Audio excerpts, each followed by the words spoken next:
향기 때문이다. 안녕하세요. 노은 FM 사람의 향기 강정실입니다.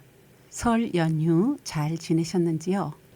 이번 설 연휴는 다른 때보다 좀 긴 기간이었던 것 같습니다.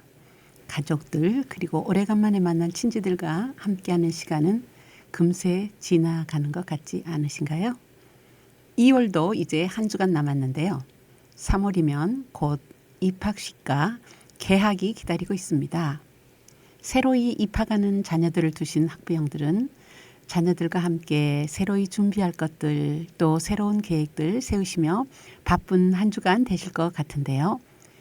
가는 겨울을 잘 정리하며 새봄 맞이 준비도 잘 하시기 바랍니다. 음악 듣고 이어지겠습니다. 아이와 나의 바다. 그러나 시간이 지나도 아물지 않는 일들이 있지. 내가 날 온전히 사랑하지 못해서 맘이 가난한 밤이야. 거울 속에 마주친 얼굴이 어색해서 습관처럼 조용히 눈을 감아. 밤이 되면 서둘러 내일로 가고 싶어. 수많은 소원 아래 매일 다른 꿈을 꾸던 아이는 그렇게 오랜 시간 겨우 내가 되려고 아팠던 걸까. 쌓이는 하루만큼 더 멀어져. 우리는 화해할 수 없을 것 같아. 나아지지 않을 것 같아. 어린 날 내 맘엔 영원히 가물지 않는 바다가 있었지. 이제는 흔적만이 남아 희미한 그곳엔 설렘으로 차오르던 나의 숨소리와 머리 위로 선선히 부는 바람. 파도가 되어 어디로든 달려가고 싶어. 작은 두려움 아래 천천히 두 눈을 뜨면 세상은 그렇게 모든 순간 내게로 와는 부신 선물이 되고. 숱하게 의심하던 나는 그제야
명작 산책. 오늘 명작 산책은 작가 황순원과 그의 작품 단편 소설 별과 함께 산책하겠습니다. 작가 황순원은 1915년 3월 26일 평안남도 대동군에서 삼형제 중에 장남으로 출생하였습니다. 자를 만강으로 부르는데요. 그의 아버지는 평양 숭독학교 교사로 있었을 때 1년 6개월 동안 옥고를 치르게 되었답니다. 3.1운동 때 태극기와 독립선언서를 평양 시내에 배포한 일로 체포되었기 때문이랍니다. 황순원은 7살 때 가족 전체가 평양으로 이사하여 평양 숭독소학교에 입학하였습니다. 졸업 후에는 1929년에 정주 오산중학교에 입학하였고 그곳에서 교장 출신인 남강 이승훈 선생을 만나게 되지요. 그는 한 학기 만에 건강 문제로 숭실중학교로 전학하였고 16세에는 신문에 동요와 시를 발표하기 시작하였습니다. 17세 때는 동강에 나의 꿈과 아들아 무서워 말라를 발표하였고 그 외에 시 작품을 여러 잡지에 발표하며 본격적으로 문단에 데뷔하였습니다. 1934년 숭실중학교를 졸업하고 일본 동경 와세다 제2고등학원에 입학하였답니다. 그곳에서 이해랑, 김동원 등과 함께 극예술연구단체인 동경학생예술자를 창립하여 영국운동을 펼치게 됩니다. 동경학생예술자 명의로 27편의 시가 담긴 첫 시집 방가를 출간하기도 하였습니다. 1935년에는 결혼하였고 동아일보에 시 7월의 추억을 발표하고 서울에서 발행하는 삼시문학에 동인으로 참가하면서 시와 소설을 발표하기 시작하였습니다. 이후 와세다 대학 문학부 영문과를 졸업하였고 황순원 단편집이라는 첫 단편집을 1940년에 간행하였습니다. 1943년에는 일제의 간섭을 피해 평양에서 고향 방장리로 피난을 가기도 하였습니다. 이때 단편 내나드, 노새, 맹산할머니, 물한모금 등을 탈고하였답니다. 44년에는 단편 독 짖는 늙은이, 눈 등을 탈고하였습니다. 6.25 전쟁이 발발하자 제자의 도움을 받아 경기도 광주로 몸을 옮겼다가 일사후퇴 때 부산으로 피난을 갑니다. 그때에 영남일보에 꽁트 메리 크리스마스를 발표하였습니다. 1950년대 중반부터 아동문학가 강소천, 시인 박목월 등과 문우 관계를 맺었다고 합니다. 76세 때에는 그의 여러 단편들이 미국에서 출간되기도 하였습니다. 황순원이 1937년 7월 거리의 부사라는 단편 소설을 써서 소설가로 등단했을 때 그는 이미 2권의 시집을 내놓은 시인이었습니다. 그의 소설은 시적인 소설이라는 평가를 받았습니다. 또한 그는 옛날 이야기나 전설을 현재의 사건과 융합시키는 환상적인 수법을 통해 소설에 설화적 분위기를 부여했습니다. 이후 그의 삶은 온통 소설에 바쳐지고 1985년 땅울림에 이르기까지 장편 소설 7편과 8권의 작품집에 실리게 되는 약 100여 편의 단편 소설을 써내었습니다. 주요 작품으로는 잘 알려진 소나기, 별, 독 짖는 늙은이, 학, 카인의 후예 등이 있습니다. 황순원은 1972년 78세로 시 104편, 단편 104편, 중편 1편, 장편 7편, 그리고 산문집의 글로 공식적인 작품 활동을 마감하였습니다. 그는 85세이던 2000년 9월 14일 사망하였으며 그가 죽은 후 2001년에 중앙일보사에서 황순원 문학상을 제정하였습니다. 오늘 명작 산책에서는 그의 작품 단편 소설 별과 함께 하겠습니다. 그의 작품 단편 소설 별은 1941년 2월 인문평론에 발표되었습니다. 작품의 배경은 평안도의 평양근방으로 서북 방언이 많이 나옵니다. 별은 9살 난 소년이 주인공인 성장 소설입니다. 자, 작품 속으로 들어가겠습니다. 소년은 어머니가 일찍 돌아가셔서 어머니에 대한 그리움 외에는 가진 것이 없었다. 그래서 어머니를 가장 아름다운 사람으로 생각하고 있었는데 우연히 이웃집 과수 노파가 동네 젊은 여인에게 무심코 소년의 누이가 어머니와 꼭 닮았다고 하는 말을 듣게 된다. 동무와 놀던 소년은 곧장 집으로 돌아와서 누이의 얼굴을 살펴보게 된다. 집들에서 이복 동생을 업고 있는 누이를 발견하고 달려가 얼굴부터 들여다보았다.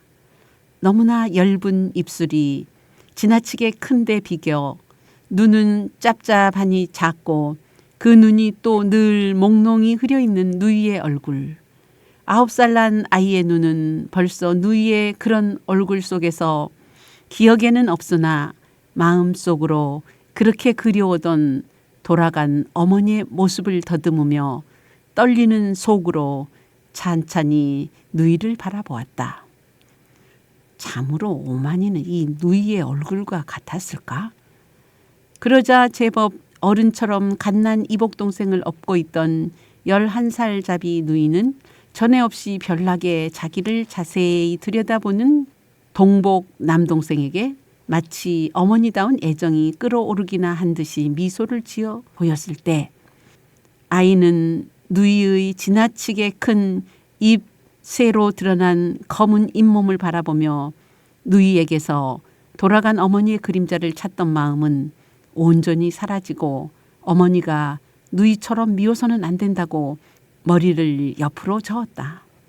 우리 어머니는 지금 눈앞에 있는 누이로서는 흉내도 못 내겠으래 무척 이뻤으리라. 그냥 남동생이 귀엽다는 듯이 미소를 짓고 있는 누이에게 아이는 처음으로 눈을 흘기며 무서운 상을 해 보였다. 소녀는 누이가 못생겼기 때문에 이를 부정하며 도리어 누이를 미워하고 괴롭힌다. 누이가 소년에게 비단색 헝겊을 모아 만들어준 낭자를 튼 예쁜 각시 인형, 언제나 가방에 넣어 다니던 인형을 땅에 파묻어 버리기도 한다. 그러나 누이는 그런 소년의 폐악질을 어머니처럼 사랑으로 보듬어주고 이를 모를 리 없는 소년은 잠시 주춤하기는 하지만 그뿐이다.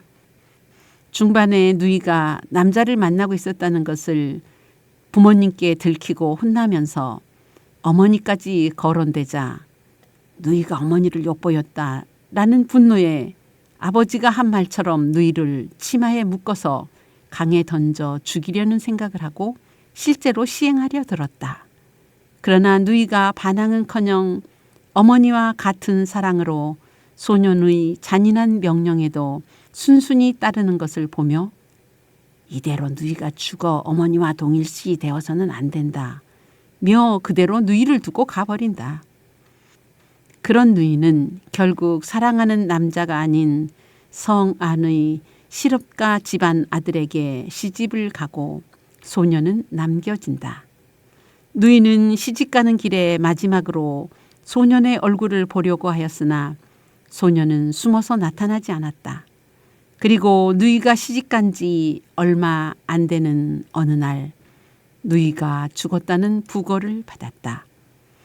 소년은 뭐라 말할 수 없는 기분에 사로잡혀 누이가 만들어 주었던 그러나 파묻어 버렸던 인형을 찾으려고 열심히 땅을 파보았으나 없었다. 인형은 벌써 썩어 흙과 분간치 못하게 된 지가 오래리라.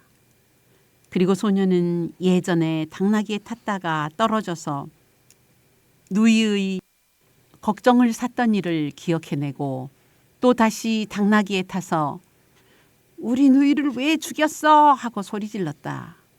당나귀는 더 날뛰었다. 당나귀가 더 날뛸수록 아이의 왜 죽여 하는 지름 소리가 더 커 갔다. 그러다가 아이는 문득 골목 밖에서 누이의 저런 하는 부르짖음을 들은 걸로 착각하면서 불어 당나귀 귀에서 떨어져 굴렀다. 이번에는 어느 쪽 다리도 삐지 않았다. 그러나 아이의 눈에는 그제야 눈물이 괴었다.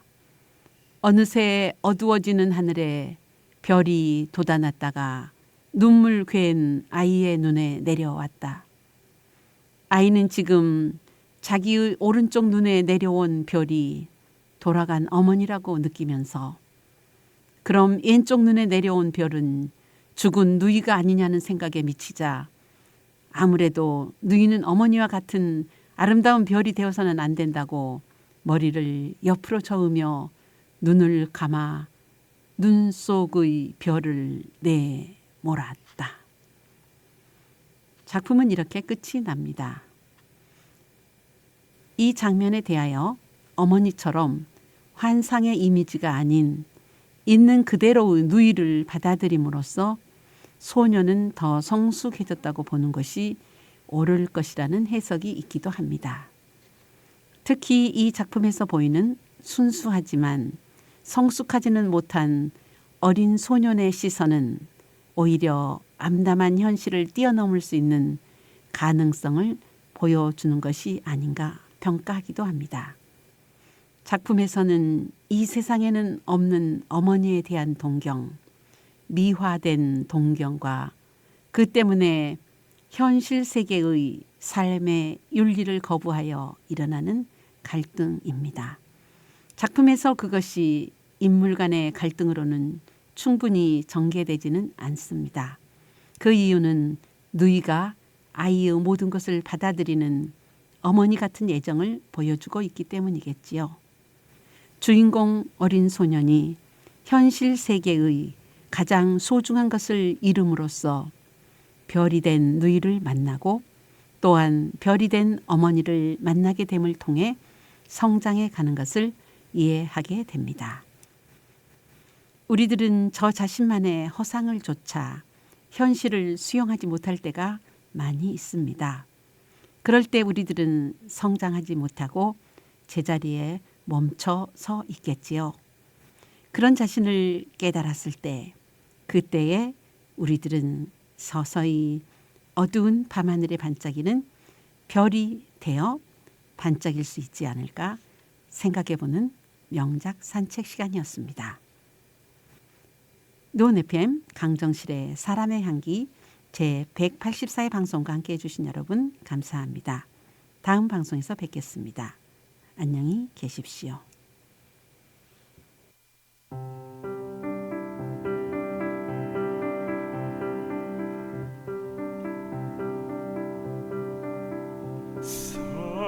사람이 향기로 기억되는 것